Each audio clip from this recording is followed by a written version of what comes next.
अस्सलाम वालेकुम YouTube family member, कैसे हैं आप सब। उम्मीद है जी सब ठीक ठाक होंगे जी, बिल्कुल खैरियत से होंगे।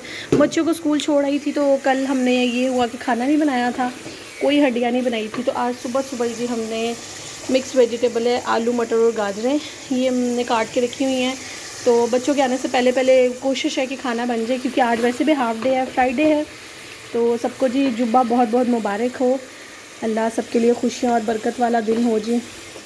तो ये मैं अब हंडिया फटाफट बना लूँगी। साथ में अंडा ब्रेड सब कुछ ख़त्म हुआ था, तो वो भी अभी लेके आना है। पहले मैं ये हंडिया रख के फिर वो पहले लेने जाऊँगी, फिर बच्चों को लेने जाना है। आज वो लंच भी नहीं लेके गए हैं क्योंकि खाने में कुछ नहीं बना हुआ था। साथ में कुछ अंडे भी ख़त्म हो गए हुए थे सुबह, इसलिए बड़ा इशू हुआ कि अंडा पराठा भी नहीं दे सकी। तो सालन भी नहीं था कि चलें सालन और पराठा साथ दे देते हैं, इसलिए सुबह बेचारे लंच भी नहीं लेके जा सके हैं। वैसे भी आज उनका हाफ़ डे था, इन्होंने जल्दी ही आ जाना था। तो मसाला मैंने भून के सब्ज़ी इसमें डाल दी थी। अच्छा, हम लोग ना शुरू में जब आलू गाजर और मटर मिक्स वेजिटेबल बनाते थे या आलू गाजर बनाते होते थे, तो कोई भी घर में ना खाना पसंद नहीं करता था, क्योंकि गाजरें मीठी मीठी लगती थी। तो इसलिए ऐसा होता था कि मोस्टली हम लोग सालन नहीं खाते थे। तो फिर हमें एक ट्रिक पता चला कि इसमें थोड़ी सी अगर कसूरी मेथी ऐड कर ली जाए, जो अभी नज़र नहीं आ रही है। तो ये हम लोग नेचुरल की फिर कसूरी मेथी लेके आए थे, तो हम इसके अंदर थोड़ी सी ये ऐड कर देते हैं।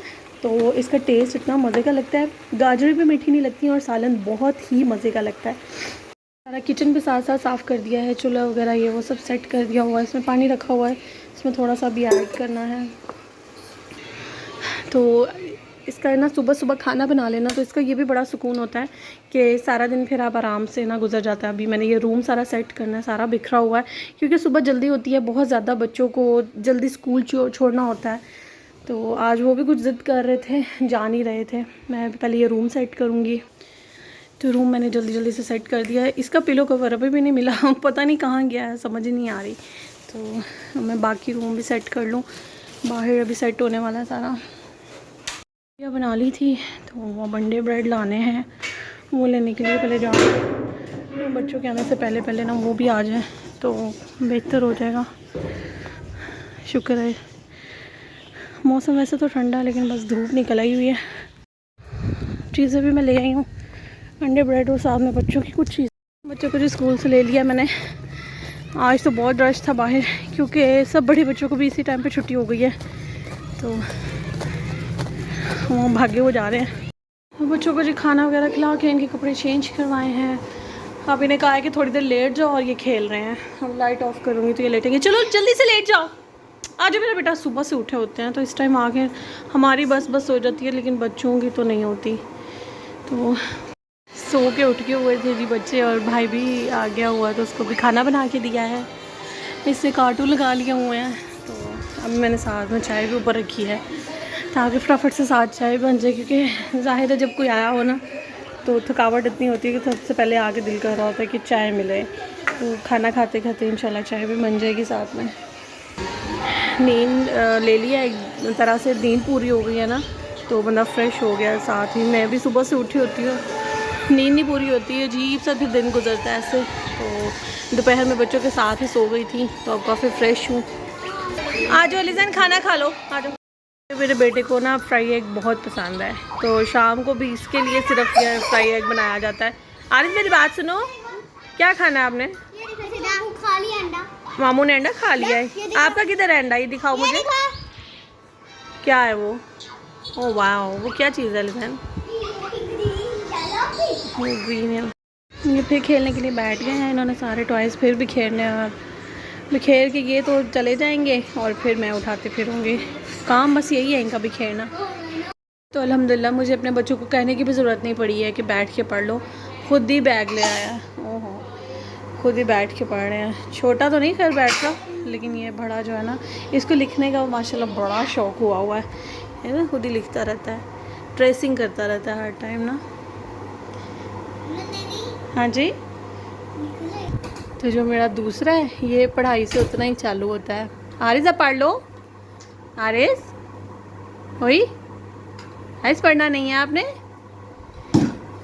आ जाओ, आप भी बुक्स लेके बैठो। एक बुक की दे दो। हाँ, आप अपनी बुक लो ना, ये लो, और उसमें से बैग में से अपनी पेंसिल भी निकालो। पेंसिल निकाल जाती हूँ। इसमें पेंसिल नहीं है, उसमें है वो कबर्ड में, वो नहीं। मिनियंस वाले बैग में, हाँ? बैग में। ओके। अलीज़ैन आप मुझे बिस्मिल्लाह सुनाओ। आगे। हाँ माशाल्लाह। हाँ हाँ हाँ, गलत बेटा, गलत पढ़ गए हो। माशाल्लाह, कुल वाला आपने गलत पढ़ी है अलीज़ैन। हाँ वैसे तो जो डक येलो कलर की नहीं होती है, लेकिन हम इसमें येलो कलर ही कर रहे हैं। येलो डक है। डक किस कलर की होती है आरिस? डक वाइट कलर की होती है। क्या हुआ इतना सा काम करने से? Oh my God. अस्सलाम वालेकुम जी, कैसे हैं आप सब? उम्मीद है जी आप सब ठीक होंगे, बिल्कुल खैर खैरियत से होंगे। तो आज शुक्र अल्लाह का, काफ़ी दिनों के बाद आज मेरी भी तबीयत काफ़ी ज़्यादा बेहतर है।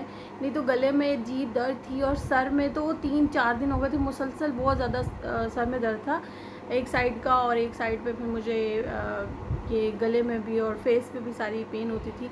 लेकिन अब अल्लाह का शुक्र है काफ़ी बेहतर हो गया हुआ है। और कल परसों बच्चों को छुट्टी है अब 2 दिन के लिए, तो अब थोड़ी नींद भी पूरी करूँगी तो शायद और बेहतर हो जाएगी थोड़ी। ज़ाहिर है अब रूटीन एक ज़रा थोड़ी डिफरेंट हुई है। बच्चों को सुबह टाइम से उठाना, फिर उन्हें छोड़ना, उनके उठने से पहले अपना लंच वगैरह रेडी करना। तो उनको फिर मैं खुद जाती हूँ छोड़ने, रिक्शा लगवाया हुआ है तो साथ ही उनके जाती हूँ, पहले उन्हें छोड़ के फिर वापस आती हूँ। और फिर जब इनको लेने के लिए जाना होता है तो फिर भी मैं रिक्शे में पहले जाती हूँ, फिर वहाँ से उन्हें रिसीव करती हूँ, पिक करती हूँ बच्चों को, फिर उनको वापस लेके आती हूँ। और आज तो बहुत ये मुश्किल हो गया क्योंकि वो जो रिक्शे वाला है वो और भी बच्चों को रिसीव करता है स्कूल से। तो खैर वो आज जुम्मे का दिन था, सबको सेम टाइम पे छुट्टी थी क्योंकि मेरे छोटे बच्चे हैं, इनको नॉर्मल डेज़ में पहले हो जाती होती है छुट्टी, बाकी बच्चों को बाद में होती है।